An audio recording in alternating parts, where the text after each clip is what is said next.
Hello students, welcome to my YouTube channel English class वाले।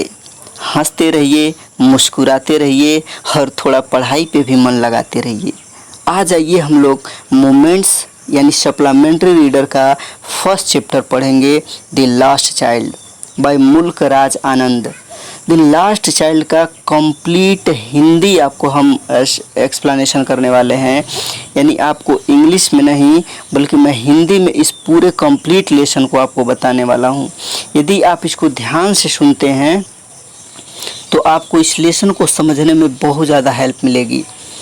और यदि आप मेरे चैनल पर पहली बार विजिट कर रहे हैं तो इसको सब्सक्राइब कर लीजिए और बेल आइकन को दबा लीजिए ताकि हमारे वीडियोस के लेटेस्ट नोटिफिकेशन आप तक पहुंच पाए। तो आइए बिना देर किए हम शुरू करते हैं। पहले थोड़ी सी मैं स्टोरी के बारे में आपको बताना चाहता हूं शुरू में, और फिर हम कंप्लीट स्टोरी आपको सुनाएंगे। एक बच्चा होता है जो अपने पेरेंट्स के साथ फेयर गया होता है, मेला गया होता है। वो बहुत खुश होता है और बहुत ज़्यादा एक्साइटेड होता है, क्योंकि आप तो जानते हैं मेले में बहुत भीड़ भाड़ होता है। उस भीड़ भाड़ को देखकर बहुत ज़्यादा एक्साइटेड होता है और बहुत ज़्यादा खुश होता है। वह रास्ते में बहुत सारी चीज़ों को देखता है, यानी जब फेयर जा रहा होता है तो रास्ते में बहुत सारी चीज़ों को वह देखता है। क्या देखता है? तो खिलौने की दुकानें उसको दिखती हैं, मिठाइयों की दुकानें दिखती हैं, बैलून्स वगैरह दिखते हैं, और इन सब चीज़ों को देखकर बहुत ज़्यादा खुश और बहुत ज़्यादा एक्साइटेड होता है। वो सब कुछ खरीदना चाहता है। He wants two by each and every things. वो सब कुछ खरीदना चाहता है, लेकिन उसके पेरेंट्स उसको एक भी नहीं दिलाते हैं। क्यों? क्योंकि उसके पेरेंट्स बहुत पुअर होते हैं, बहुत गरीब होते हैं। लेकिन जब वह मेले में खो जाता है, जब लड़का उस मेले में गुम हो जाता है, तो उसे और कुछ नहीं चाहिए। उसे कुछ नहीं चाहिए था, केवल उस बच्चे को अपने पेरेंट्स की चिंता होती है कि किसी तरीके से मेरे माँ बाप मिल जाएं। उसको मिठाई, खिलौने या जो कुछ भी होती है उसे कुछ नहीं चाहिए। वो सिर्फ और सिर्फ अपने पेरेंट्स को ढूंढता है कि मेरे मम्मी पापा कहाँ गए। तो इस पूरे स्टोरी में एक बच्चे के साइकोलॉजी के बारे में बहुत सुंदर तरीके से वर्णन किया गया है भाई मुल्क राज आनंद के द्वारा। यदि आप इस स्टोरी को सुनते हैं तो आपका दिल दहल जाएगा और आप खुशी के मारे झूम उठेंगे। What is the fantastic story about the last child. तो आइए अब इस वीडियो को शुरू करते हैं। बसंत का पर्व था। तंग गली गलियारों की शीतल छायाओं से नए भड़कीले कपड़े पहने जन समुदाय निकलता दिखाई पड़ा। कुछ पैदल चल रहे थे, कुछ घोड़ों पर सवार थे, कुछ बैठे थे, ले जाए जा रहे थे यानी बांस पर जो पालकी होती है उसमें, और बैलगाड़ियों में। एक छोटा बच्चा अपने पिता की टांगों के बीच जीवन व हास से भरपूर दौड़ा जा रहा था। आ बच्चे आ, उसके माता पिता ने पुकारा, जबकि वह पीछे छूट गया था। आकर्षित होकर दुकानों के खिलौने से जो कि रास्ते में लाइन से लगी थीं, वह अपने माता पिता की ओर लपका। उसके पांव उनकी पुकार के प्रति आज्ञाकारी थे। उसकी आंखें अभी भी पीछे छूटते खिलौनों पर टिकी थी। जब वह वहां आया तो वे उनकी प्रतीक्षा में रुक गए थे। तब वह अपने हृदय की इच्छा को दबा नहीं पाया, तब भी जबकि वह उनकी आंखों की पुरानी ठंडी मनाही की घूर को अच्छी तरह जानता था।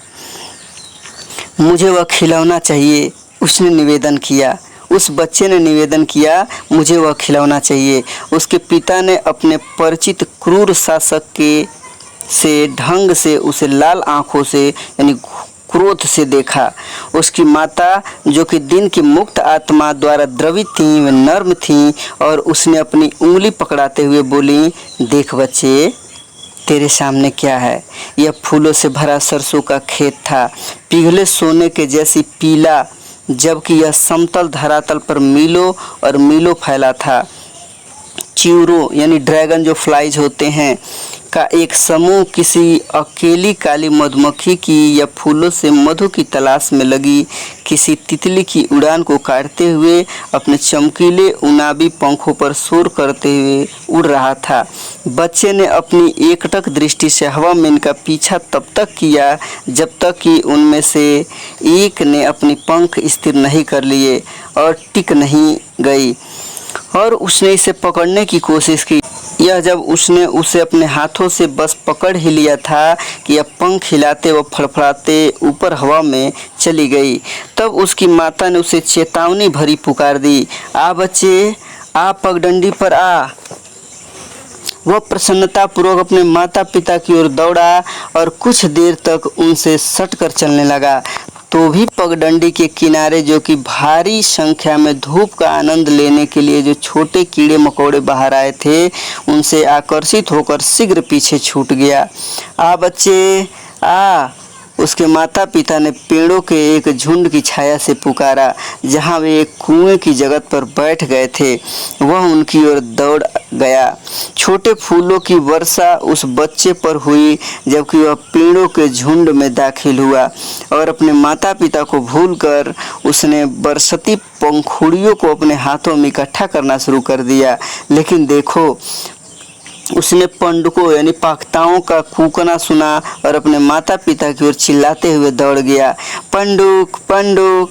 बरसती पंखुड़ियों उसके विस्मृत हाथों से गिर पड़ी।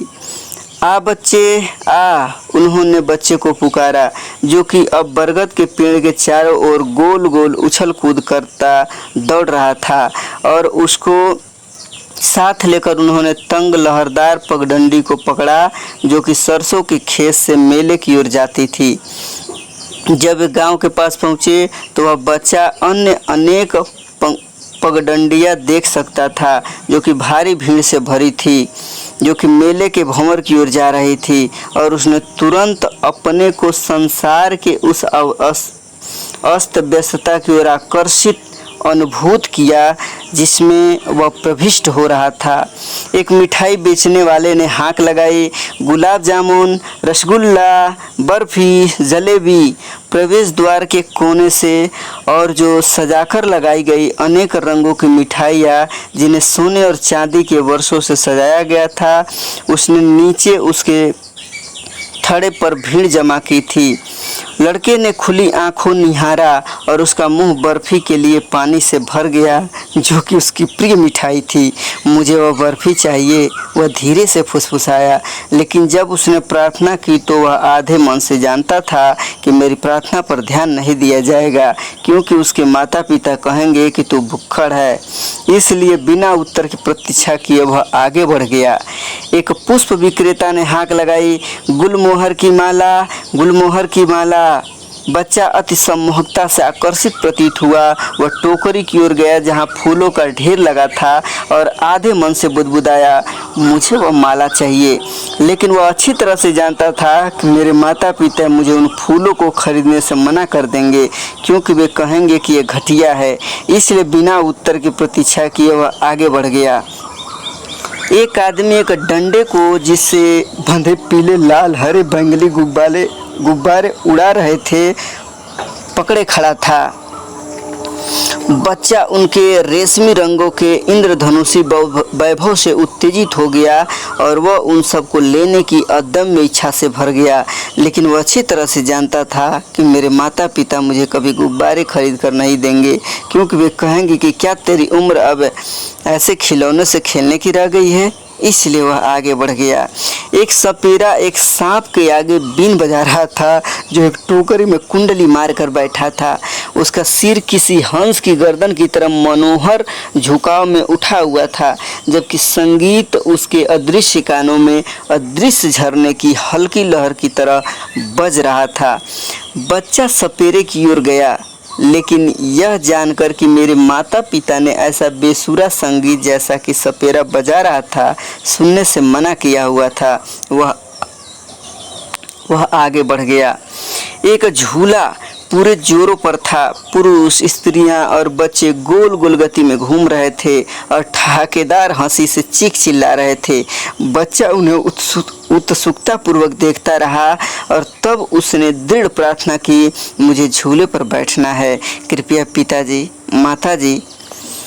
कोई उत्तर नहीं मिला। वह अपने माता पिता को देखने के लिए पलटा, वे वहाँ नहीं थे। उसके सामने वह दोनों तरफ देखने के लिए पलटा, वे वहाँ नहीं थे।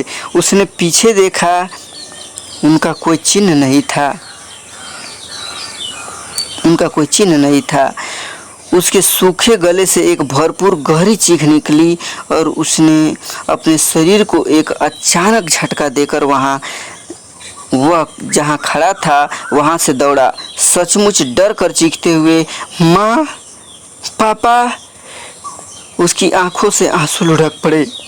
गरम और भरपूर उसका भीगा हुआ चेहरा डर से कांप रहा था, बुरी तरह डरा हुआ था।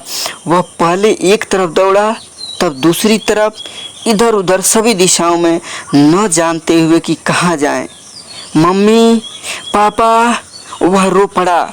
उसकी पीली पगड़ी खुल गई और उसके कपड़े धूल से सन गए।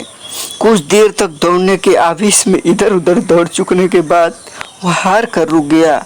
उसका रोना दबकर सुबकने में बदल गया। कुछ दूरी पर हरी घास पर वह आंसुओं से धुंधली आंखों से स्त्री और पुरुषों को बात करते हुए देख सकता था।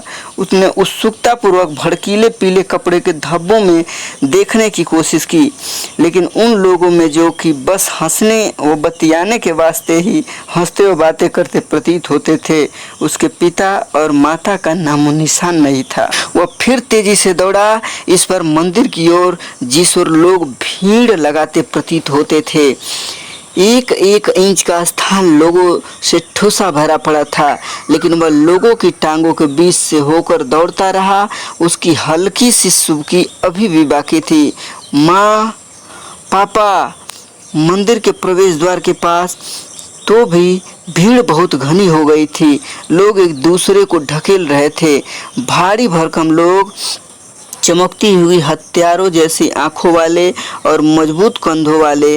बेचारे बच्चे ने उनके पैरों के बीच से मार्ग बनाने के लिए संघर्ष किया, लेकिन उसे अपनी क्रूर आवाजाही के इधर उधर फेंक दिया।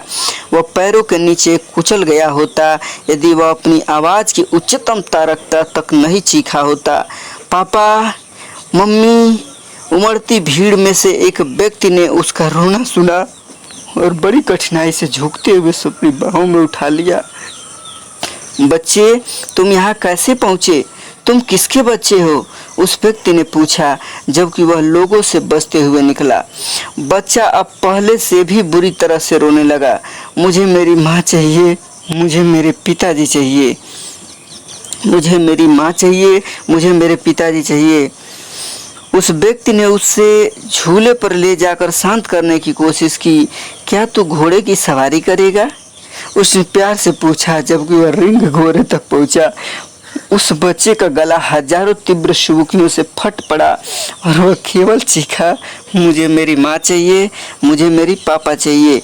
और व्यक्ति उस स्थान की ओर बढ़ा जहाँ सपेरा अभी भी झूमते हुए नाक के बीच बीन बजा रहा था। सुंदर संगीत को सुन बच्चे, उसने प्रार्थना की, लेकिन बच्चे ने अपने कान अपनी अंगुलियों से बंद कर लिए और दोगुना आवाज़ में चीख रहा था, मुझे मेरी माँ चाहिए, मुझे मेरे पापा चाहिए। आदमी ने उसे गुब्बारे के पास यह सोचकर कि गुब्बारों के चमकदार रंग उसका ध्यान बटा देंगे और उसे शांत कर देंगे। क्या तुझे इंद्रधनुषी रंगों वाले गुब्बारे चाहिए? उसने आग्रह करते हुए पूछा। बच्चे ने उड़ते गुब्बारों से अपनी आंखें घुमा ली और बस सुबका, मुझे मेरी माँ चाहिए, मुझे मेरे पापा चाहिए। वह व्यक्ति अभी भी बच्चे को खुश करने के लिए मुख्य द्वार पर ले गया, जहाँ की पुष्प विक्रेता बैठा हुआ था। देख, क्या तुझे उन सुंदर फूलों की खुशबू आ रही है बच्चे? क्या तुझे अपने गले में डालने के लिए माला चाहिए? बच्चे ने अपनी नाक टोकरी से घुमा ली और दोबारा सुबका, मुझे मेरी माँ चाहिए, मुझे मेरे पिताजी चाहिए। उस बच्चे ने दुखी आवेश को मिठाई के उपहार से आनंदित करने का सोचते हुए व्यक्ति ने उस बच्चे को मिठाई की दुकान के थड़े पर ले गया। तू कौन सी मिठाई पसंद करेगा बच्चे? उसने पूछा। बच्चे ने अपना चेहरा मिठाई की दुकान से घुमा लिया और केवल सुबका और रोया, मुझे मेरी माँ चाहिए, मुझे मेरे पिताजी चाहिए। तो इस प्रकार से आप देख पा रहे हैं इस स्टोरी में एक बच्चे की साइकोलॉजी को किस प्रकार से वर्णित किया गया है। जब तक वो अपने माँ बाप के साथ था तुझे सब कुछ चाहिए था, ये चाहिए वो चाहिए, लेकिन जैसे उसके मम्मी पापा उससे जुदा हो गए, गुम हो गए, तो वह सिर्फ और सिर्फ अपने माँ बाप को ही ढूंढ रहा था। Thank you, thanks for watching.